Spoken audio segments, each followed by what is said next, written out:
সরকারি প্রাথমিক বিদ্যালয়ের সহকারী শিক্ষকদের একটি প্রাণের দাবি হলো তাদের যেন দশম গ্রেডের মর্যাদা দেওয়া হয়। অবশেষে প্রাথমিক ও গণশিক্ষা মন্ত্রণালয়ের উপদেষ্টা অধ্যাপক ডাক্তার বিধান রঞ্জন রায় পোদ্দার জানান যে প্রাথমিক বিদ্যালয়ের সহকারী শিক্ষকদের আলাদা বেতন স্কেল নিয়ে কাজ করছে সরকার। ডাক্তার বিধান রঞ্জন রায় পোদ্দার বলেন যে শিক্ষকদের বেতন গ্রেড ও পদোন্নতির বিষয়টি এবং দাবি দেওয়ার প্রতি আমরা খুবই সহানুভূতিশীল। আমরা একটা কনসালটেন্ট কমিটি গঠন করেছিলাম, তাদের মতামত চেয়েছিলাম। কনসালটেন্ট কমিটি যেটি বলেছেন তা হলো শিক্ষকদের আলাদা বেতন কাঠামো হলে ভালো হয়। আমার কাছে মনে হয়েছে তাদের প্রস্তাবটি অত্যন্ত ভালো একটি প্রস্তাব। তিনি আরও বলেন যে একজন সহকারী শিক্ষক যখন প্রথম চাকরিতে নিয়োগ হবেন তিনি 12তম গ্রেডে নিয়োগ পাবেন।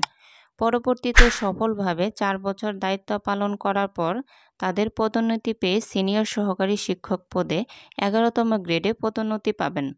তিনি এই বিষয়ে আরও জানান যে শিক্ষকদের আলাদা বেতন কাঠামোর বিষয়টি আমাদের মন্ত্রণালয়ের পক্ষ থেকে আমরা মনে করেছি এই প্রস্তাবটি অত্যন্ত যৌক্তিক এবং সেই লক্ষ্যে কাজ শুরু করেছে মন্ত্রণালয়। কোনো প্রতিকূলতা না থাকলে খুব শীঘ্রই এই বিষয়ে প্রজ্ঞাপন জারি হতে পারে। পরবর্তীতে তিনি শিক্ষক নিয়োগ, আন্তঃবিভাগীয় বদলি ও শিক্ষকদের বিভিন্ন বদলিজনিত সমস্যা ও স্কুল ফিডিং নিয়ে আলোচনা করেন। গত 11 এপ্রিল শনিবার সকালে মাগুরা শহরের জেলা অডিটোরিয়ামে প্রাথমিক শিক্ষার মান উন্নয়ন বিভিন্ন স্টেক হোল্ডারদের সঙ্গে মতবিনিময় সভা শেষে সাংবাদিকদের এক প্রশ্নের জবাবে তিনি এইসব কথা জানান।